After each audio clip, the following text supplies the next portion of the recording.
بسم الله الرحمن الرحيم. اللهم صل وسلم وبارك على نبينا محمد وعلى اله وصحبه وسلم. شلونكم حبايبي؟ اليوم راح نسوي عصير المشمش المجفف. بنات، هنا انا غسلت ونظفت كل الزين من الشوائب، ضفت له 3 بطاله مي معقم. زين، هذا الثاني، البطل الثاني. هنا شكله ثاني يوم، لين بقيت الليله كامله بالثلاجه. هنا شكله ثاني يوم، شفت شلون تضاعفت وشلون صار شكله. هنا راح نخليه بالخلاط ونضيف له شكر ونشغل الخلاط. طريقة كل سهلة وبسيطة والطعم طيب وأنظف من المحلات، يعني كل شي نقدر نسوي بالبيت أحسن من واحد يشتري من برا وكله مواد حافظة. هنا شغلناه، باعوا شلون راح يصير. طبعا راح يطلع كلش ثخين، راح نصفيه.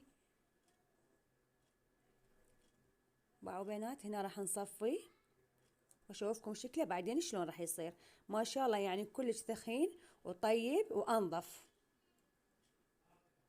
ويفيد تفرزون من عنده. راح يطلع كمية كلش هواي، واحد يفرز من عنده ثاني يوم ثالث يوم يطلع يجي خضار أحسن ما يشتري من برا. باعوا شكله ما شاء الله، يعني طعم ولون.